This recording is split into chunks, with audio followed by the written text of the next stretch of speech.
Okay, so hello, good morning, welcome back again po sa ating YouTube channel. Ayan, so update ko lang po guys ang STL ng Camarines Norte at ang STL ng Oriental Mindoro. So Oriental po ito okay. Wala pong bola kahapon. So hanggang pitsa 29 lamang po yung bola. So kadalasan po guys pag mga matapos yung buwan, kung mapapansin niyo is mga mababang numero pinapalabas. Diba? Yun yung mga nilagi sinasabi ko sa inyo na pinapalabas po tuwing patapos ang buwan or papasok ang panibagong buwan. So magbibigay lang po tayo ng tips.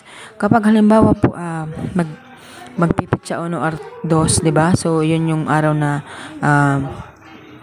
ano yung tawag dito? Halloween, di ba? So, kadalasan lumalabas yan, 2-1 na yan. So, try natin siyang alagaan, guys, hanggang pitsa 3 ang 2-1, okay? So, alagaan niyo po yung 2-1. Lalabas po yan.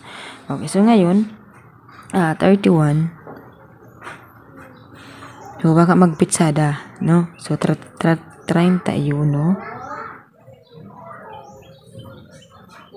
5. 16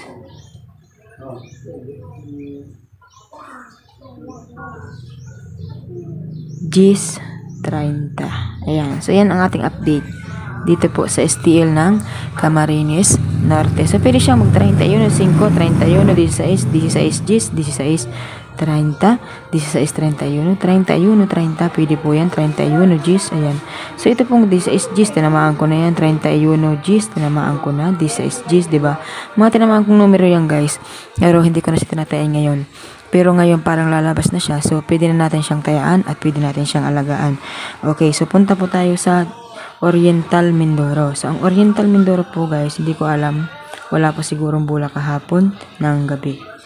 Dalawa lang naman guys ang bula ng Oriental Mindoro at Occidental Mindoro. So ito pong ina-update ko ay Oriental Mindoro. Okay, so 30, wala pong bula ata. Okay, so 31 na tayo. Mali yung nakopya ko. So pasensya na kayo guys, no.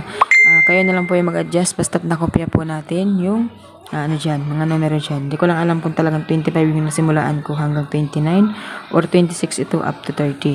Ayan. So, ngayon pong 31, so pwede po siyang 11, 24, 4, at 30. Iyon. Okay, so ito po yung ating pwedeng lumabas. Okay? Sa 2, 3, 4. 11, 24, 4, at 30. Iyon. So, yan po ang ating sumada update dito po sa STL ng Camarines Norte at Oriental Mindoro. So, good luck po sa inyong lahat.